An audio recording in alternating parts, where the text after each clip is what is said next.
L'info éco avec Capital. Le chiffre du jour, 23%, c'est l'écart des frais bancaires pratiqués entre les banques de la région la moins chère, la Corse, et celle de la région la plus chère, l'Auvergne-Rhône-Alpes. C'est ce que révèle une étude du comparateur meilleurbanque.com. Cette étude précise par ailleurs que ces inégalités touchent à la fois les jeunes, les actifs, mais aussi les seniors. Par exemple, la Corse occupe la première place du classement pour les catégories jeunes et actifs, avec des tarifs moyens annuels respectifs de 77 et 175 euros. A l'inverse, les moins bons élèves se trouvent en Auvergne-Rhône-Alpes et en Occitanie, tout profil confondu. Plus de détails sur capital.fr. Le coup de gueule du jour pourrait être poussé par les salariés du privé lorsqu'ils découvriront la subtilité que cache l'accord de l'AGIEC-ARCO pour les retraites complémentaires. Ces actifs vont devoir cotiser plus pour obtenir un même niveau de pension.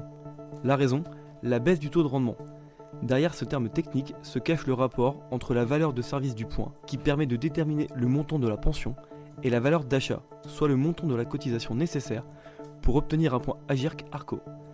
Comme le premier est revalorisé par rapport à l'inflation et le second par rapport au salaire, le ratio ne cesse de diminuer, et les salaires évoluant presque toujours plus vite que les prix. L'info pratique capitale. Même si 2018 est une année fiscale blanche sur les revenus réguliers, cela ne vous dispense pas de remplir votre déclaration de revenus, notamment pour la prise en compte des crédits et réductions d'impôts, qui conservent le décalage d'une année. Justement, Capital a listé 10 de ces dispositifs qui permettent de réduire votre facture fiscale et que vous ne connaissez certainement pas.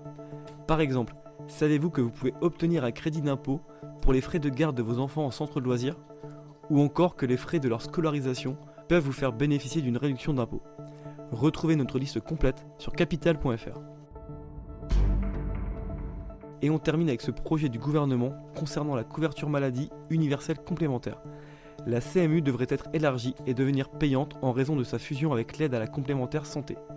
Les personnes gagnant entre 734 et 991 euros par mois vont en bénéficier, mais devront mettre la main à la poche. Le montant à payer sera compris entre 8 et 30 euros par mois et dépendra de l'âge. Mais la mutualité française a fait part de son incompréhension. Pour elle, ce dispositif est sous-financé et mal paramétré. Elle demande à ses mutuelles adhérentes de ne pas s'engager dans le dispositif. C'était l'info éco avec Capital.